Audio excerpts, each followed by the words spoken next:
নিটের আগে আমরা জিতবে বাংলা বলে যে অফলাইন মক টেস্ট এবং সেমিনারটা করি, সেখানে আমি আমার ছাত্রছাত্রীদের উদ্দেশ্যে কবিগুরুকে উদ্ধৃত করে বলেছিলাম যে, ওরে নবীন, ওরে আমার কাঁচা, আধমরাদের ঘা মেরে তুই বাঁচা, রক্ত আলোর মদে মাতাল ভরে আজকে যে যা বলে বলুক তোরে, সকল তর্ক হেলায় তুচ্ছ করে পুচ্ছটি তোর উচ্চে তুলে নাচা। আসলে আমাদের যে ছাত্রছাত্রীরা তারা তো অ্যাকচুয়ালি খুব ইয়ং এবং সবে জীবনে পথ চলা শুরু করেছে, তো বিভিন্ন সমালোচনা, বিভিন্ন কথাবার্তা তাদেরকে বারবার বিদ্ধ করে। মোটিভেশনের কোনো অভাব নেই, কিন্তু সেটা শুধুমাত্র ইউটিউব এবং সোশ্যাল মিডিয়াতে। অ্যাকচুয়ালি আমাদের আশেপাশের যারা মানুষজন তারা বেশিরভাগ সময় নেগেটিভ কথা বলে। আমরা অ্যাকচুয়ালি শুনতে চাই, মানে আমিও শুনতে চাইতাম বা শুনতে চাই, যেখানে আমাদের পাশের লোকজন, মানে আমাদের মা বাবা, আত্মীয় স্বজন, বন্ধু বান্ধব কিংবা শিক্ষক শিক্ষিকারা, যারা আশেপাশের লোকজন, তারা আমাদেরকে ওই পজিটিভ কথাগুলো বলবে, তারা আমাদেরকে মোটিভেট করবে, তারা বলবে যে ঠিক আছে, লড় না, আমিও তোর সাথে লড়বো, দেখা যাক না কি হয়। তোকে যদি কেউ সমালোচনা করতে আসে, তাহলে তোকে সেই সমালোচনা বিদ্ধ করার আগে আমি দাঁড়িয়ে থাকবো, আগে আমাকে বিদ্ধ করবে, তারপরে তোকে। কিন্তু যাই হোক, বাস্তবটা সেরকম নয়। তো সেই জন্যেই আমি বারবার বলি যখনই দেখা হয়, এবং সেদিনও বলেছিলাম যে আজকে যে যা বলে বলুক তোরে, সকল তর্ক হেলায় তুচ্ছ করে পুচ্ছটি তোর উচ্চে তুলে নাচা। নিটের রেজাল্ট বেরিয়েছে এবং লাস্ট কয়েকদিন ধরে, মানে নিট 2023 হয়ে যাওয়ার পর থেকেই আমি মোটামুটি ইউটিউব থেকে বেশ কিছুটা দূরেই আছি। আমার মনে হয় ডক্টর লুজারের লাস্ট যে ভিডিও আমি আপলোড করেছিলাম সেটা নিটের আগের দিন প্রবাবলি, যেখানে আমি বলেছিলাম যে জীবনে নট আউট থাকাটাই ইম্পর্টেন্ট। ম্যাটার করে না যে প্রতিটা বলে কেউ 6 মারবে, 4 মারবে। হতেই পারে যে কঠিন পিচ, কঠিন বল, সেখানে ডিফেন্সই করতে হবে অথবা টিকে থাকতে হবে, মোট কথা আউট না হলেই হলো। তারপরে আমি বেশ কিছুটা দিন দূরে ছিলাম, তার অনেকগুলো কারণ আছে। তার মাঝে অনেক কিছু ঘটেছে আমার জীবনে। আমি জীবনে প্রথমবার জীবনে শিক্ষক হিসাবে একটা পুরস্কার পেয়েছি, যেটা আমার কাছে অবভিয়াসলি একটা খুব বড় অ্যাচিভমেন্ট। কারণ আমি পড়াচ্ছি প্রায়, যদি একদম পড়ানো বলি তাহলে মাধ্যমিকের আগে প্রথম অন্বেষকে দিয়ে পড়ানো শুরু করেছিলাম, তারপর থেকে পড়াচ্ছি আর কি। প্রফেশনালি 5-6 বছর পড়াচ্ছি, তার আগে আনপ্রফেশনালি আরও 10 বছর ধরে পড়াচ্ছি। তো যাই হোক, তো সব মিলিয়ে এটা আমার প্রথম পুরস্কার, যেটা আমি পেয়েছি কিছুদিন আগে জি মিডিয়া হাউস থেকে। তো যেটা আমার কাছে একটা বেশ বড় ব্যাপার। কিন্তু নিট হয়ে যাওয়ার পরে আমি তারপরে ভাবলাম যে মানে এবার আমি কি করব, মানে এখন ভিডিও কি দেব। কারণ যদি খেয়াল করে সবাই তোরা দেখিস যে আমি নিটের আগে খুব অ্যাক্টিভ ছিলাম, প্রচুর পড়িয়েছি। যত আমাকে যে চ্যাপ্টারগুলো, সেটা মলিকুলার বেসিস হোক, এভলিউশন হোক, বায়োমলিকিউলস হোক, আমাকে যে চ্যাপ্টার বলেছিল আমি প্রতিটা চ্যাপ্টারকে পড়িয়েছি। পুরো জুলজি পড়িয়েছিলাম 8 ঘন্টা ধরে একদিন, এবং আশা করা যায় সেইটা লাভ হয়েছে, কারণ প্রতিটা প্রশ্ন আমার ওই ক্লাসটা থেকে এসেছিলো আর কি, জুলজি। তো যাই হোক, সব মিলিয়ে সেটা আমার কাছে, মানে আমি মনে করি, আমি সবসময় বলি যে আমি প্রসেসে খুব বিশ্বাসী। কারণ কাজ করাটা আমার কাজ। আমি সবসময় বলি যে কি রেজাল্ট হবে সেটা আমার হাতে নেই। আমি পুরোটা পড়িয়ে দিতে পারি, বুঝিয়ে দিতে পারি, আমি এইটুকু করতে পারি যে আমি যেটা পড়াবো, যেটা বোঝাবো, সেখান থেকে প্রশ্ন আসবে। এইবার সেইটা কেউ পরীক্ষার হলে গিয়ে করতে পারলো, সিলি মিস্টেক করে ফেললো, সেটা আমার হাতে নেই।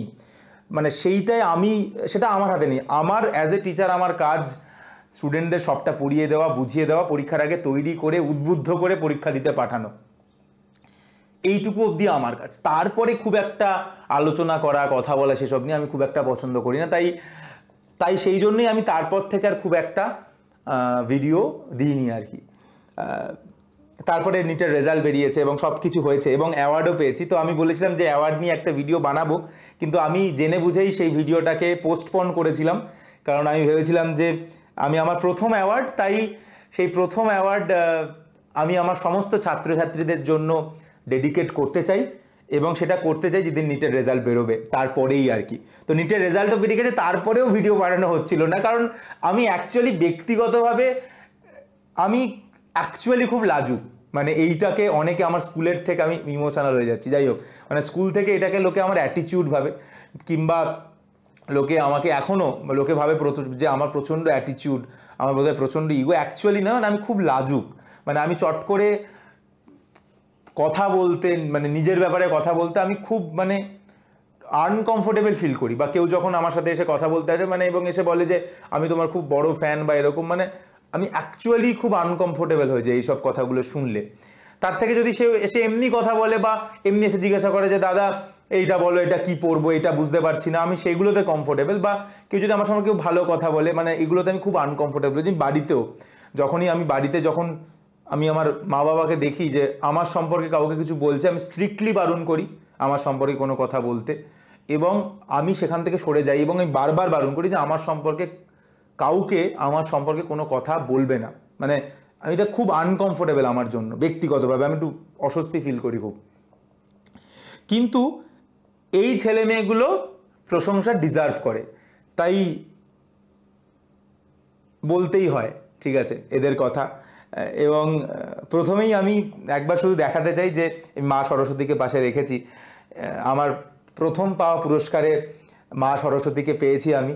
তো আমি মনে করি এটা আমার জন্য খুব মানে একটা ভালো ব্যাপার। মানে এরকম মানে অ্যাওয়ার্ড তো অনেকেই পায়, বাট মানে সেই অ্যাওয়ার্ড যে আমি যে প্রথমে অ্যাওয়ার্ড যেবার পেলাম সেবারই একটা মানে মানে মা সরস্বতী আমার ঘরে এলো, তো সেটা আমার জন্য আর কি মানে এটা খুব ভালো ব্যাপার আর কি।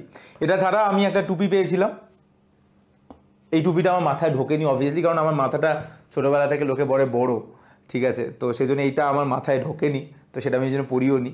তার বাইরে একটা সার্টিফিকেট, এটাও নিয়ে এসছি, একটা সার্টিফিকেট, এবং যেখানে লেখা রয়েছে আর কি আমার নাম টাম লেখা রয়েছে। এবং তার বাইরে একটা খুব সুন্দর জিনিস,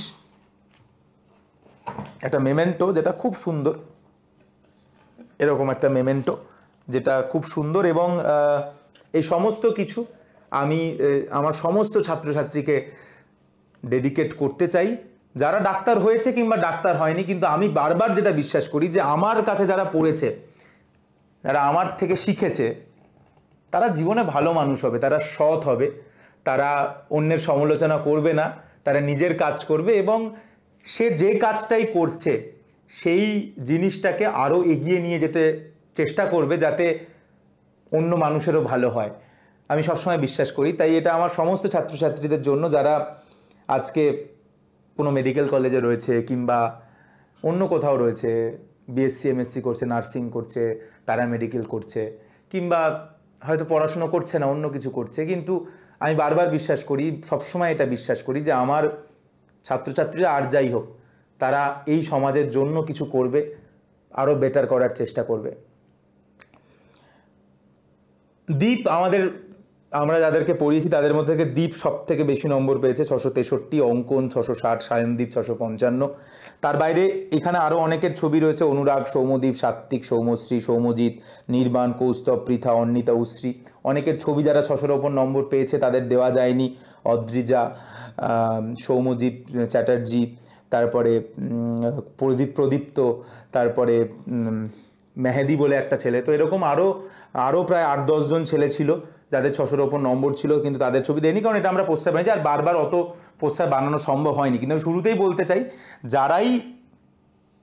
যারাই আমাদের থেকে পড়েছে, আমাদের থেকে উপকৃত হয়েছে এবং যারা মনে করে যে নিটের ডাক্তার, এই যে নিটে ভালো রেজাল্ট করলো, তাদের পিছনে আমাদের অবদান রয়েছে, তাদের সবার সঙ্গে আমরা দেখা করতে চাই, তাদেরকে আমাদের তরফ থেকে ছোট্ট উপহার দিতে চাই।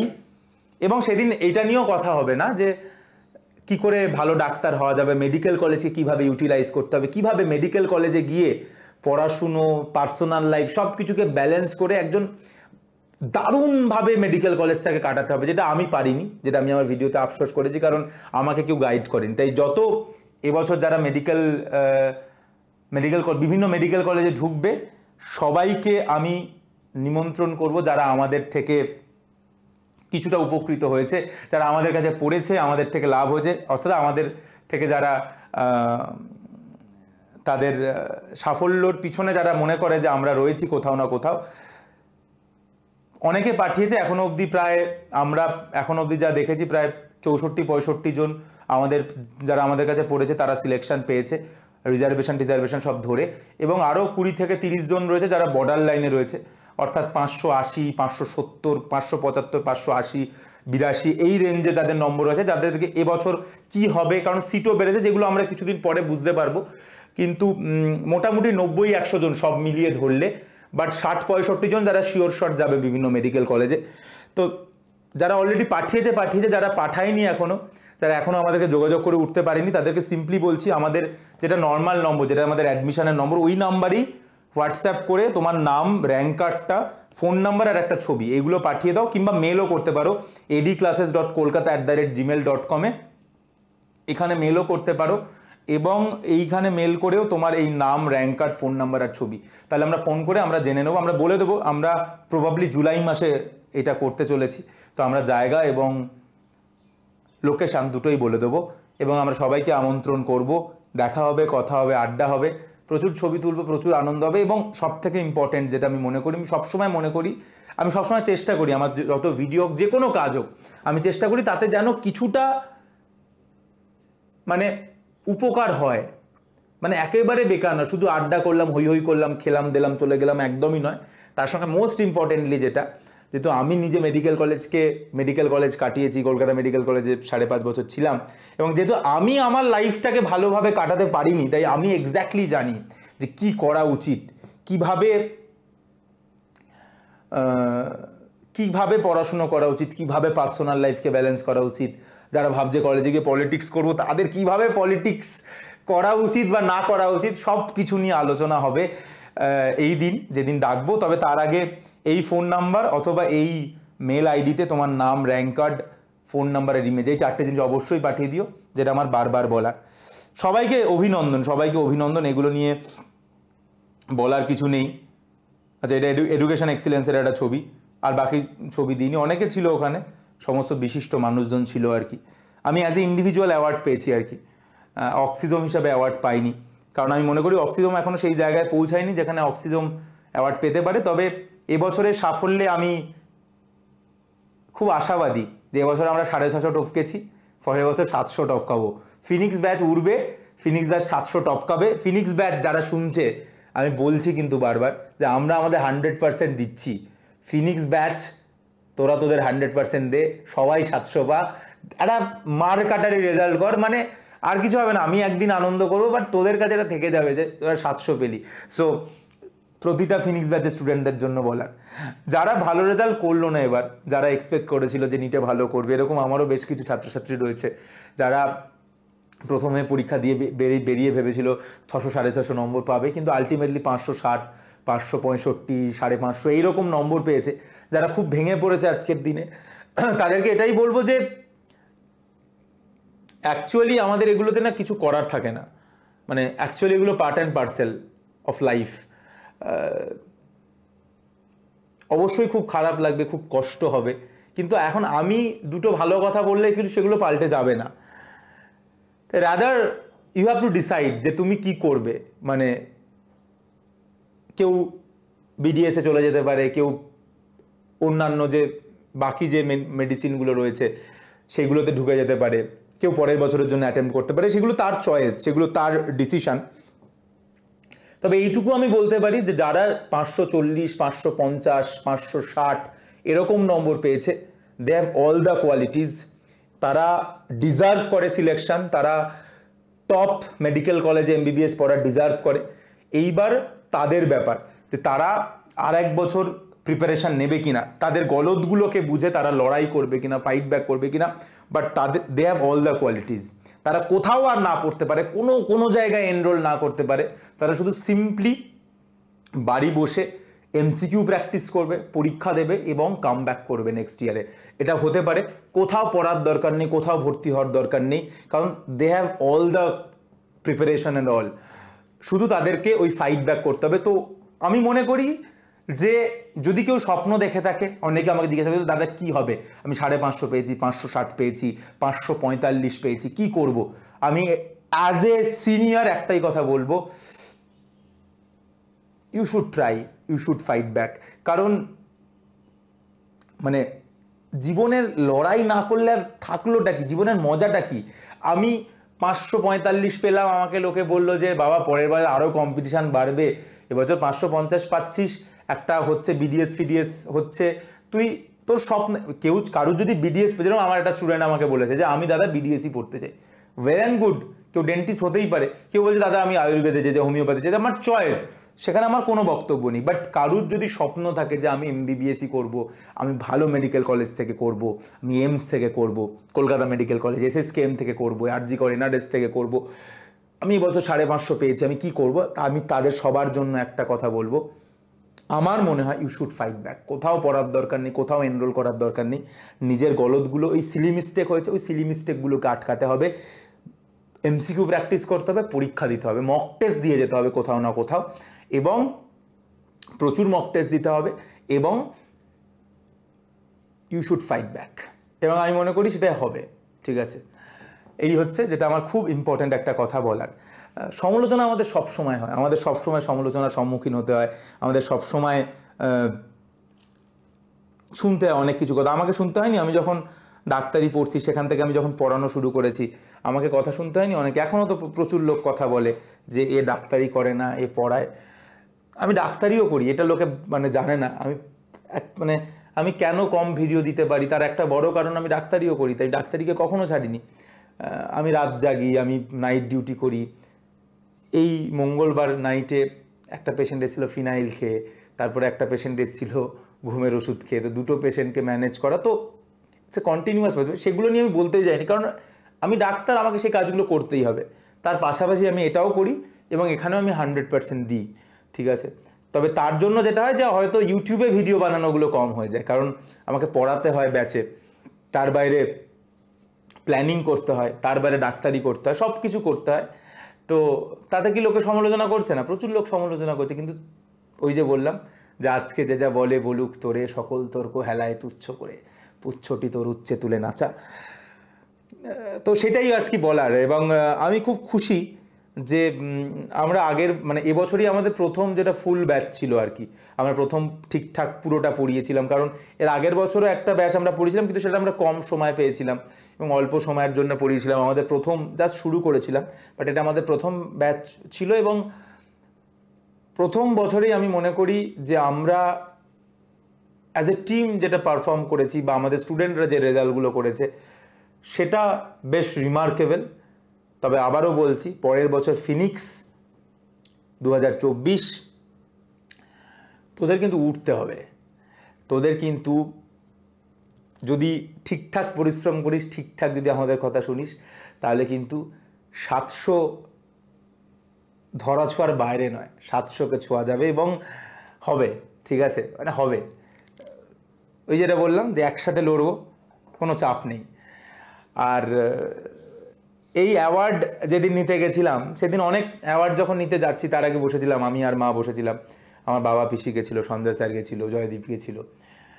তো যখন অ্যাওয়ার্ড দেওয়ার আগে আমি বসে আছি, তো আমি বসে বসে অনেক কিছু ফ্ল্যাশব্যাকে আসছিল, অনেক কিছু অন্বেষের কথা মনে পড়ছিল। প্রথম অন্বেষকে পড়েছিলাম না, এখনও মনে পড়ে যে স্কুলে সেই অন্বেষ কম নম্বর পেয়েছিল, আমি ওকে গিয়ে বললাম, ও পিছন দিকে বসেছিল, আমি ওকে গিয়ে বললাম যে তোকে আমি পড়াবো এবার থেকে। তো সমস্ত কিছু মাথায় চলছিল। তারপরে অন্বেষ, এখনও মনে পড়ে যে অন্বেষ ওই মাধ্যমিকের অ্যাডমিট কার্ড আনতে যাওয়ার দিন, সেই দিন সকালবেলা গিয়ে দেখলাম নোটিশ বোর্ড, তারপরে দেখলাম একজন মারা গেছে, তারপর অন্বেষের বাড়ি, অন্বেষ শুয়ে আছে, এভরিথিং। তারপরে আমি আমার স্কুলে 11-12 যখন পড়ি, প্রথম আমি আমার কিছু ছেলে মেয়েদের বললাম যে আমি পড়াবো, কেমিস্ট্রি পড়ানো শুরু করলাম, সব কিছু মনে পড়ছিল। তারপরে আরও পড়ানো, তারপরে প্রথম আমি জয়েন্টে চান্স পেলাম, ডাক্তারিতে ঢুকলাম, সেখানে প্রথম 3-4টে ছেলে এসে বললো যে দাদা তুমি পড়াবে, সেখান থেকে পড়ানো শুরু, সব কিছু মানে ফ্ল্যাশব্যাকে আসছিল। তারপরে প্রথমবার একটা ইনস্টিটিউট থেকে পড়ানোর সুযোগ পাওয়া, সেখানে পড়াতে যাওয়া, সাদা বোর্ড মার্কার দিয়ে পড়াচ্ছি, সামনে সমস্ত নন বেঙ্গলি স্টুডেন্ট, 2-1 বাঙালিও ছিল। সেখান থেকে তারপরে কোভিড, তারপরে অনলাইনে পড়ানো, ইনস্টিটিউটে পড়ানো, তারপরে কোথাও বলা যে আপনার অনলাইনে এখন স্টুডেন্ট হচ্ছে না, এক্সেট্রা এক্সেট্রা। তারপরে সেখান থেকে অন্য ইনস্টিটিউট, এরকম করে করে তারপরে নিজের পড়ানো শুরু করা। সেখান থেকে যে ইনস্টিটিউট প্রথমে আমাকে বলেছিল যে না ঠিক হচ্ছে না, সে আমাকে ডেকে পাঠালো, আমি ফ্লাইট টিকিট দিল, হোটেল দিল 5 স্টার, সেখানে যাওয়া, বড় অফার পাওয়া, সেটা রিজেক্ট করে দেওয়া, ফিরে আসা, এভরিথিং, মানে সব কিছু পর পর পর পর পর পর মনে আসছিল। এবং তারপরে বললো যে এবার অ্যাওয়ার্ড নিতে আসবে doctor Arkadeep Biswas. So it's extraordinary feeling. এবং এই যে পড়ানোর এই যে মোটিভেশান, এই যে পড়াই, এইটা আমি পুরোটাই পেয়েছি শুধুমাত্র আমার ছাত্রছাত্রীদের জন্য। এই যে দীপ, অঙ্কন, এদের জন্য। দীপের সাথে অনেকে চেয়েছে না, দীপের সাথে আমি একটা ইন্টারভিউ করি, আমিও চাই দীপের সাথে একবার করতে চাই, দেখা যাক কবে হয়। কারণ দীপের ছবিটাকে আমি একটু জুম করি, দীপ দেখে খুব কুল কাম একটা ছেলে মনে হচ্ছে না? যে দীপ একটা খুব কুল ছেলে, এবং নবদ্বীপের ছেলে, কৃষ্ণনগরের ছেলে, সেখান থেকে দীপ উঠে এসছে। এবং দেখে মনে হয় যে ক্যাশ ছেলে, একেবারে এক্সট্রা অর্ডিনারি রেজাল্ট করেছে। অঙ্কন কিন্তু খুব সিরিয়াস ছেলে, আমি ওকে অনেক দিন থেকে জানি, ও আমার কাছ থেকে একদম প্রথম থেকে পড়ে, মাধ্যমিকের পর থেকে। অঙ্কন মাধ্যমিকেও র্যাঙ্ক করেছিল, এবং ও খুব ব্রিলিয়ান্ট স্টুডেন্ট অঙ্কন, পড়াশুনো করে আর কি। তো সবাই এরা খুব ভালো, এবং ওয়েস্ট বেঙ্গল বোর্ডের ছেলে। তো আমার খুব ভালো লাগে আর কি, যখন নিটের মধ্যে একটা সর্বভারতীয় পরীক্ষায় বাংলা মিডিয়ামের ছেলেরা খুব ভালো রেজাল্ট করে, ওয়েস্ট বেঙ্গল বোর্ডের ছেলেরা খুব ভালো রেজাল্ট করে। যাই হোক, আমি খুব খুশি। কিন্তু যাদের ছবি এখানে নেই তাদেরও খুব দুঃখ পাওয়ার কিছু নেই, সবার সঙ্গে দেখা করব। এই নম্বরটা দেওয়া রইল, সবাইকে বলে দিলাম হোয়াটসঅ্যাপ করে নাম, র্যাঙ্ক কার্ড, ছবি এবং ফোন নাম্বার পাঠাতে অথবা মেল করতে। সবার সঙ্গে দেখা হবে, ছোট্ট উপহার থাকবে, খাওয়া দাওয়া হবে, এবং ডাক্তারিতে, মেডিকেল কলেজে কিভাবে কি করা উচিত সেগুলো নিয়ে আলাপ আলোচনা হতে থাকবে। অনেকে রিকোয়েস্ট করছে যে ফিনিক্স ব্যাচ জয়েন করবে না, যেটার অ্যাডমিশন আমরা বন্ধ করে দিয়েছিলাম। কারণ আমি মনে করি যে বেশি স্টুডেন্ট নিয়ে আমাদের, মানে বেশি স্টুডেন্ট পড়ানোটা মানে আমাদের জন্য একটু কঠিন। কিন্তু যেহেতু সবাই রিকোয়েস্ট করছে, তাই ফিনিক্স ব্যাচের অ্যাডমিশন আমরা নেক্সট 7 দিনের জন্য ওপেন করলাম। নেক্সট 7 দিনের জন্য ফিনিক্স ব্যাচ, ফিনিক্স 2024, যেটা নিটের 1 বছরের ব্যাচ। তাই যারা রেজাল্টের জন্য অপেক্ষা করছিল এবং মনে করছে যে জয়েন করবে, তারা জয়েন করতে পারে ফিনিক্স ব্যাচে। ফর দ্য নেক্সট 7 days যদি জয়েন করা হয় করতে পারে। নম্বরটা সেম, 9300054553। এই নম্বরেই ফোন বা হোয়াটসঅ্যাপ করে you can take admission in Phoenix 2024 batch for the next 7 days। বাট ভাবছি এবার লিখিয়ে নেবো, ফিনিক্স ব্যাচে যদি কেউ অ্যাডমিশন করে তাহলে তাকে কিন্তু এই কথা দিতে হবে যে আমাদের সঙ্গে তাকেও প্রচুর পরিশ্রম করতে হবে, লড়তে হবে, এবং ফাটিয়ে দিতে হবে। এইটাই বলার ছিল। আজকের ভিডিও এই অবধি, আবার দেখা হবে নতুন কোনো ভিডিও নিয়ে। আমি চাইবো যে মা সরস্বতী, তার আশীর্বাদ সবার ওপর থাকুক। এবং ওই যে বললাম যে অনেকে অনেক কথা বলবে, রেজাল্ট যাদের আজকে খারাপ হয়েছে তাদেরকে অনেক সমালোচনা শুনতে হবে, কিন্তু ওই বারবার আমি যেটা বলি যে ওই যে প্রবীণ, ওই যে পরম পাকা, চক্ষু কর্ণ দুইটি ডানায় ঢাকা, ঝিমায় যেন চিত্রপটে আঁকা, অন্ধকারে বন্ধ করা খাঁচায়, আয় জীবন্ত আয় রে আমার কাঁচা। তোরা জীবন্ত, তোরা নবীন, তোরা সবুজ, তোরা কাঁচা, কারুর কথায় পাত্তা দিস না। নিজের লেজ আছে সেটাই বল যে হ্যাঁ আমার লেজ বুঝিয়েছে, সেই লেজই নাড়াবো আমি, এবং লেজ নাড়িয়ে একদিন দেখিয়ে দেবো যে আমরাও পারি, এবং আমরাও কখনো হেরে যাই না। আমি সবসময় বলি life is all about being not out. সবার জন্য অনেক শুভেচ্ছা রইল। যারা ভালো রেজাল্ট করলো, যারা মেডিকেল কলেজে যাবে, তাদের অনেক অনেক অভিনন্দন। আর যারা এবছর হলো না, যাদের, তাদের ঘাবড়ে যাওয়ার কিছু নেই। নিজের ভুলগুলোকে বুঝে নিয়ে conception, MCQ, practice, time management, এই 4টে পয়েন্ট যেটা আমি বারবার বলি, 4টে পয়েন্টে টিক দিয়ে দেন, কেউ আটকাতে পারবে না। অল দ্য বেস্ট সবাইকে, অভিনন্দন যারা ভালো করলো। আবার দেখা হবে নতুন কোনো ভিডিওয়, ততদিনের জন্য টাটা।